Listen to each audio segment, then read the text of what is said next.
students, myself Parigal. I hope you all are fine. So in this video we discuss the chapter 7 aggregate demand and its related concepts from macroeconomics of class 12. Chapter को हम बहुत ही ध्यान से पढ़ने वाले हैं क्योंकि exam point of view से जो चैप्टर है वो बहुत ही ज़्यादा इम्पोर्टेंट है और आपको इस चैप्टर से एक बहुत अच्छा क्वेश्चन देखने को मिल सकता है। और जिन भी स्टूडेंट्स ने चैनल को सब्सक्राइब नहीं किया है वो चैनल को सब्सक्राइब जरूर कर लें। So without wasting a time let's start the video. So अब हमारे चैप्टर का नेम है aggregate demand and its related concepts. So student, आपके माइंड में अब बहुत सारे क्वेश्चन पुट अप हो रहे होंगे कि एग्रीगेट डिमांड क्या होता है, ये किस चीज़ से रिलेटेड होता है।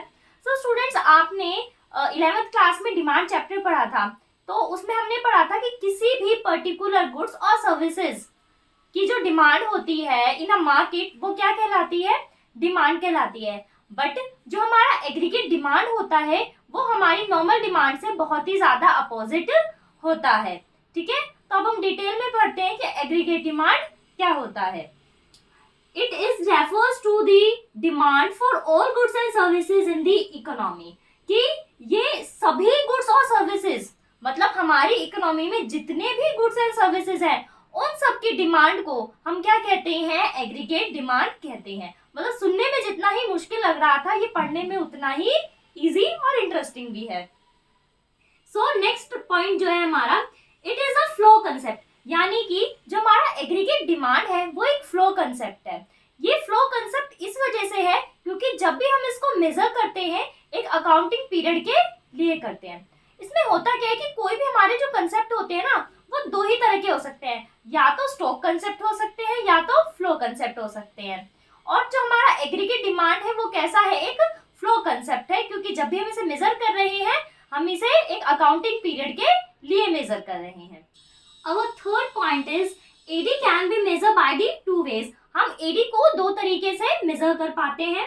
First is with the reference to the general price level in the economy, कि जनरल प्राइस लेवल क्या चल रहा है इकोनॉमी के अंदर। And second is with the reference to the level of income of the people, कि लोगों की जो इनकम है वो कितनी है। इन दो तरीके से हम इसे मेजर कर सकते हैं। जो हमारा फर्स्ट मेजर है वो हमारे कोर्स में नहीं है इसलिए हम इसे डिटेल में नहीं पढ़ेंगे, बट जो हमारा सेकंड है वो काफी ज्यादा इसे हम डिटेल में पढ़ने वाले हैं।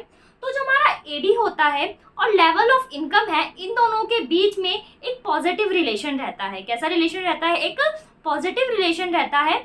इसका कारण ये है कि दोनों या तो एक ही साथ बढ़ते हैं या तो एक ही साथ घटते हैं, यानी कि दोनों सेम ही डायरेक्शन में जाते हैं। अगर हमारा एडी बढ़ेगा यानी कि एग्रीगेट डिमांड बढ़ेगी तो हमारा लेवल ऑफ इनकम भी बढ़ेगा, और अगर हमारा लेवल ऑफ इनकम कम हो गया है तो हमारा एडी भी क्या होगा, कम हो जाएगा। और एक और इंटरेस्टिंग पॉइंट कि कभी भी अगर आपके किसी दो चीज़ों के बीच में अब पॉजिटिव रिलेशन है तो जो ग्राफ होगा वो हमेशा कैसा बनेगा, अपवर्ड डायरेक्शन में ही बनेगा।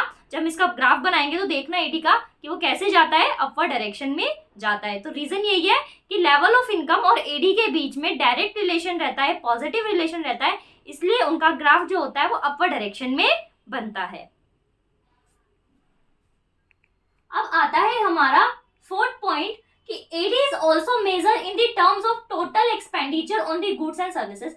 एक और तरीका है जिससे हम एडी को मेजर कर सकते हैं वो है कि अगर हम टोटल एग्रीगेट एक्सपेंडिचर को निकाल सके कि हमने टोटल कितना खर्चा किया है गुड्स और सर्विसेज पे, तो हम आराम से एग्रीगेट डिमांड को निकाल सकते हैं। इसीलिए कहते हैं कि aggregate demand is equals to aggregate expenditure.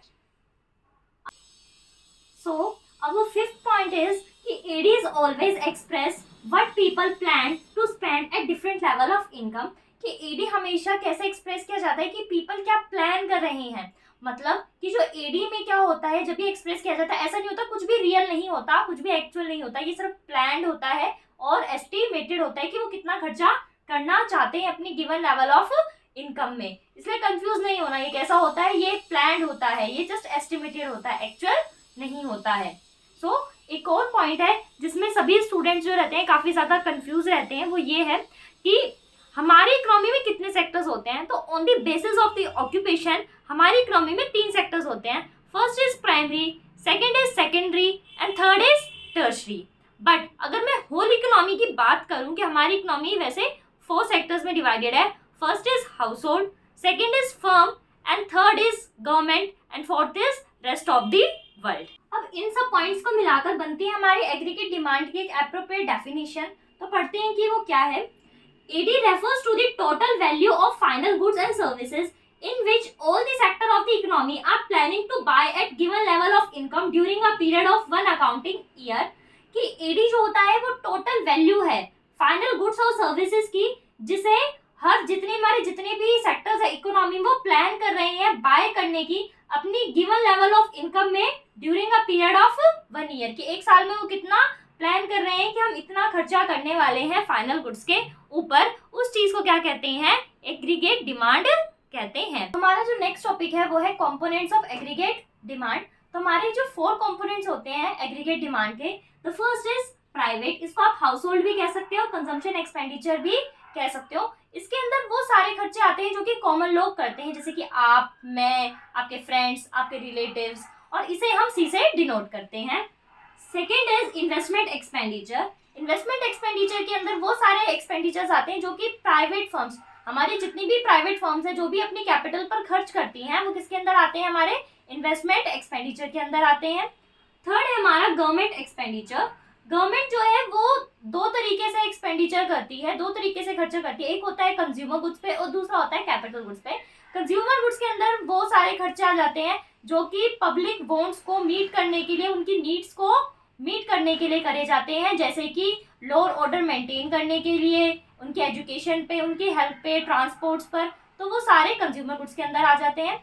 अब बात होती है कैपिटल गुड्स के अंदर, वो सारे खर्चे आ जाते हैं जिनमें हम इंफ्रास्ट्रक्चर को डेवलप करते हैं, जैसे कि रोड्स बनाना, ब्रिजेस बनाना, हॉस्पिटल्स बनाना, स्कूल्स बनाना, और इसे हम जी से डिनोट करते हैं। फोर्थ है हमारा नेट एक्सपोर्ट्स। तो नेट एक्सपोर्ट्स के आपने नेशनल इनकम में नेट एक्सपोर्ट्स का फॉर्मूला पढ़ा था, एग्जैक्टली इधर भी वही है कि अगर आप एक्सपोर्ट्स में से इंपोर्ट्स को माइनस कर देंगे तो हमारा क्या आ जाएगा? नेट एक्सपोर्ट्स आ जाएगा। तो हमारा एडी का एक छोटा सा एक वो बनता है फॉर्मूला कि AD is equals to C plus I plus G plus X minus M. ठीक है।